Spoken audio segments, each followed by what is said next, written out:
বন্ধুরা, আমাদের নূপুর ভ্লগস গল্প চ্যানেলে আপনাদের সবাইকে স্বাগতম। আসমা ছিল ১৬ বছর বয়সী এক কম বয়সী ও সুন্দরী মেয়ে। আসমার ৩ ভাইবোন ছিল। প্রথমে তার বড় ভাই অনিকেত, যে ছিল ২২ বছর বয়সী এক যুবক, তারপর আসমা এবং সবশেষে একটি ছোট বোন যে ছিল ১২ বছর বয়সী। একদিন গ্রাম থেকে আসমার চাচার মৃত্যুর খবর এল। এটি শুনে আসমার মা-বাবা সিদ্ধান্ত নিলেন যে তারা দুজন ভাইবোন অর্থাৎ আসমা ও অনিকেতকে বাড়িতে রেখে যাবেন এবং ছোট বোনকে সাথে নিয়ে যাবেন, যাতে বাড়ি খালি না থাকে। আসমা তার মাকে বলল যে বড় ভাইকেই বাড়িতে থাকতে দাও আর আমাকেও সাথে নিয়ে যাও, কিন্তু মা এ কথা বলে আসমাকে নিয়ে যেতে অস্বীকার করলেন যে, মেয়ে, তোমার ও তোমার বড় ভাইয়ের পরীক্ষা আসন্ন, তাই তোমরা দুজন বাড়িতে থেকে পরীক্ষার প্রস্তুতি নাও। আমাদের তো গ্রামে অনেক দিন লাগবে, কারণ সেখানে আমাদের সব আত্মীয় আসবেন, যদি এমন দিন না আসত, তাহলে আজ এত বড় পদক্ষেপ নিতাম না। এখন আপনিও ভাবছেন যে এমন কি ঘটেছিল যে আসমা এত খারাপ কাজ করল। আসলে ঘটনাটি হল, আসমার ১০ম শ্রেণীর পরীক্ষা ছিল, আর বড় ভাই দ্বাদশ শ্রেণীর পরীক্ষার প্রস্তুতিতে ব্যস্ত ছিল। মা-বাবা দুজনকে বাড়িতে রেখে নিজেরা গ্রামের উদ্দেশ্যে রওনা হলেন। এখন আসমাও তার পরীক্ষার প্রস্তুতিতে ব্যস্ত হয়ে পড়ল, আর বড় ভাই তো ইতিমধ্যেই ঘণ্টার পর ঘণ্টা তার রুমে পরীক্ষার প্রস্তুতি নিত। কিন্তু মায়ের জায়গায় এখন আসমার দায়িত্ব হয়ে গেল যে সে বড় ভাইয়ের জন্য খাবার তৈরি করবে। আগে বাড়ির সব কাজ মাই করতেন। মা-বাবা যাওয়ার মাত্র ৩-৪ দিন পরের ঘটনা। একদিন অনিকেত বাড়ি এসে তার রুমের দরজা খুলল এবং কাউকে রুমে বসিয়ে সরাসরি কিচেনে চলে এল। আসমা তার রুমে বসে পড়াশোনা করছিল, যখন কিচেন থেকে বাসন নেওয়ার আওয়াজ শুনে সে কিচেনে গেল। সে দেখল যে ভাই কিচেন থেকে খাবারের প্লেট নিচ্ছে। আসমা বলল, দাও ভাই, আমি নিয়ে দিচ্ছি। অনিকেত বলল, ঠিক আছে, এবং এ কথা বলে সে তার রুমে চলে গেল এবং ভিতর থেকে দরজা বন্ধ করে দিল। আসমা খাবার প্লেটে করে তৈরি করে দিল এবং তার ভাইয়ের রুমের দিকে খাবার নিয়ে গেল। আসমা বাইরে থেকে দরজা নক করল, অনিকেত দরজা খুলে খাবারের প্লেট নিল। ফিরে যাওয়ার সময় তার নজর ভাইয়ের রুমে পড়ল এবং তার মনে হল যে রুমের ভিতরে কোনো মেয়ে আছে। এটি দেখে আসমা হতবাক হয়ে গেল, কিন্তু সে তার ভাইকে তা টের পেতে দিল না। অনিকেতেরও তো পুরো মনোযোগ শুধু খাবারের দিকেই ছিল। আর যেই সে আসমার হাত থেকে খাবার নিল, আসমা আর চোখে রুমের ভিতরে তাকিয়ে দেখছিল। অনিকেত তার যাওয়ার অপেক্ষায় ছিল, এবং যেই আসমা ফিরল সে তৎক্ষণাৎ দরজা ভিতর থেকে বন্ধ করে দিল। আসমা যখন কিচেনে গেল, তার হৃদয় দ্রুত স্পন্দিত হচ্ছিল যে, আমাদের বাড়িতে সেই অপরিচিত মেয়েকে, আর সে আমার ভাইয়ের রুমে কি করছে। আসমার কিচেন ভাইয়ের রুমের পাশেই ছিল।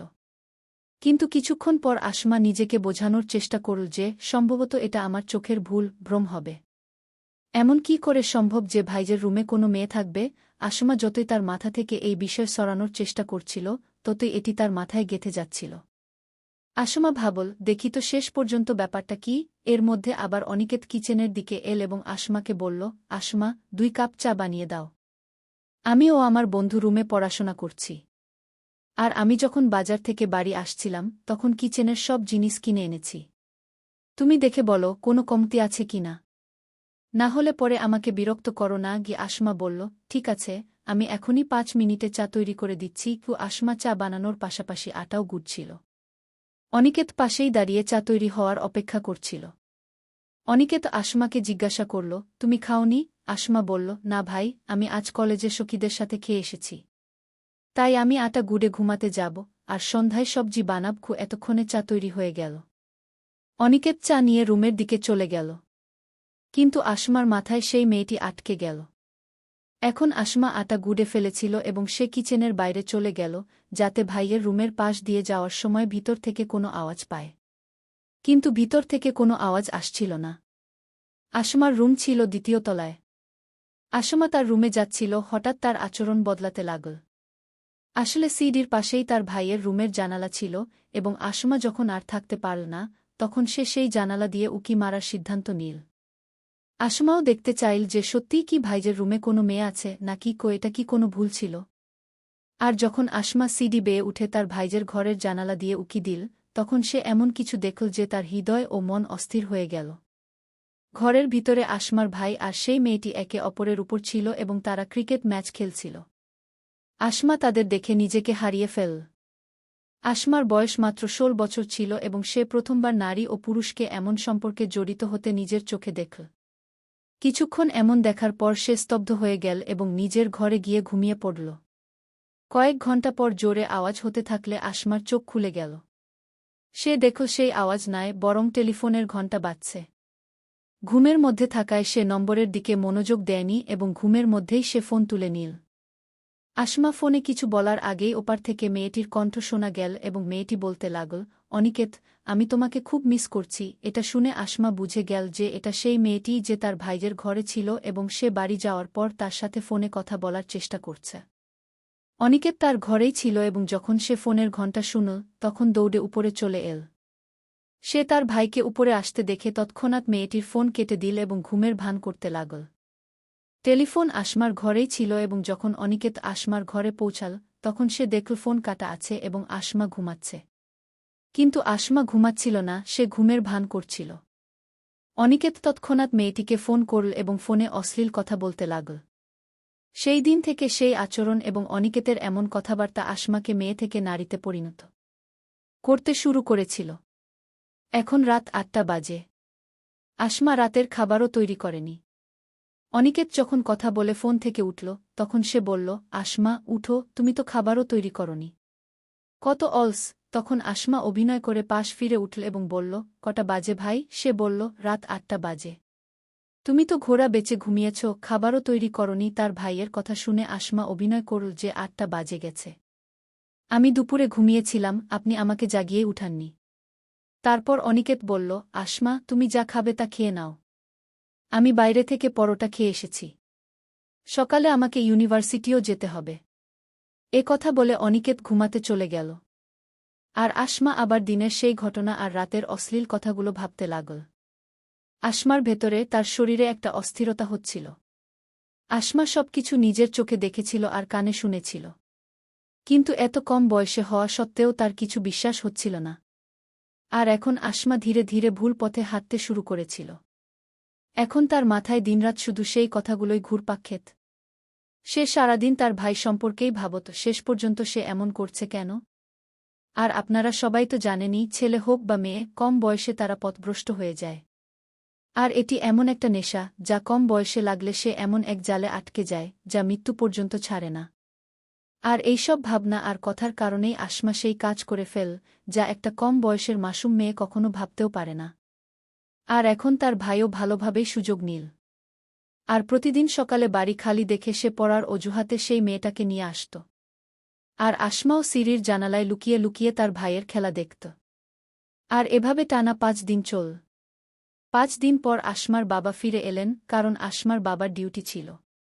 আসমার ভাইও এখন তার পড়াশোনায় ব্যস্ত হয়ে পড়ল। কিন্তু আসমার এখন পড়াশোনা থেকে মন স্লোলি সরে যেতে লাগল।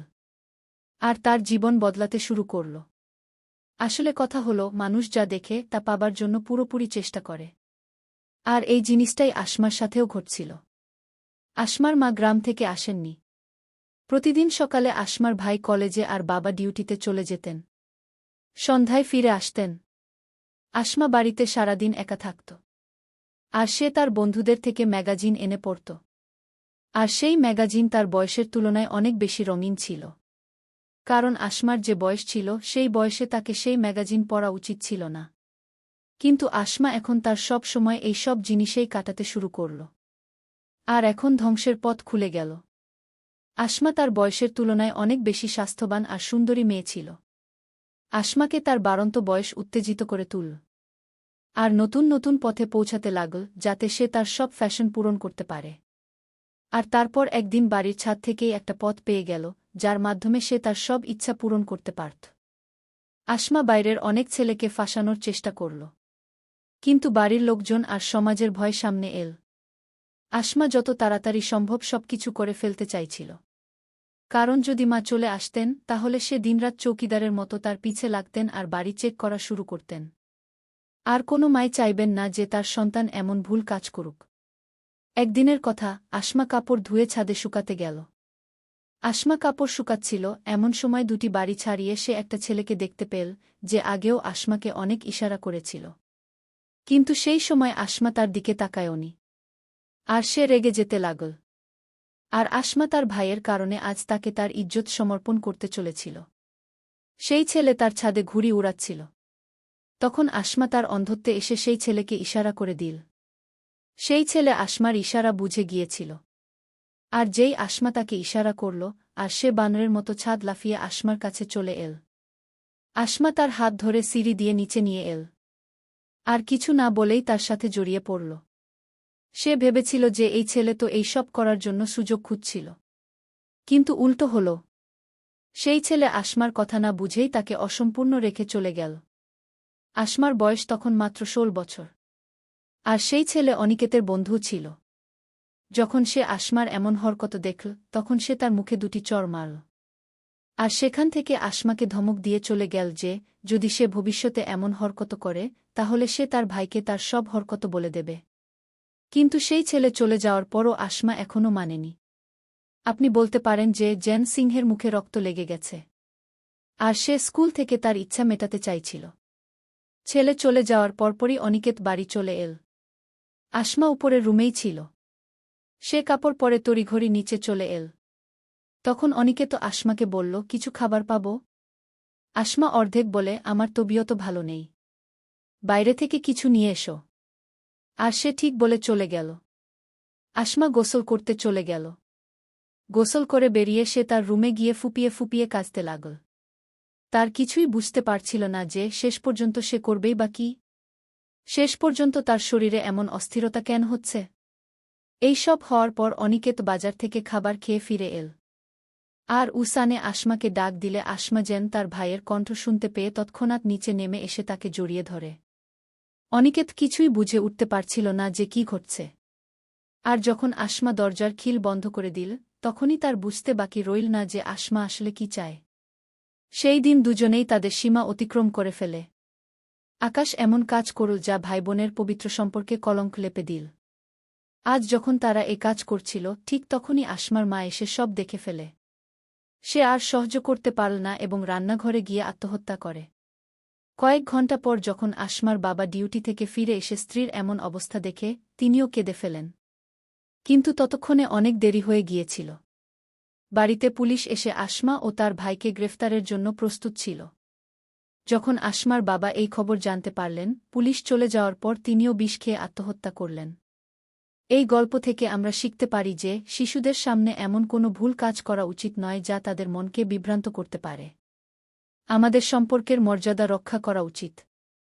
তাই বন্ধুরা, যদি আপনাদের এই গল্পটি ভালো লেগে থাকে, তবে ভিডিওটি লাইক ও কমেন্ট করে অবশ্যই জানাবেন। চ্যানেলটি সাবস্ক্রাইব করতে ভুলবেন না। ধন্যবাদ। সঙ্গীত।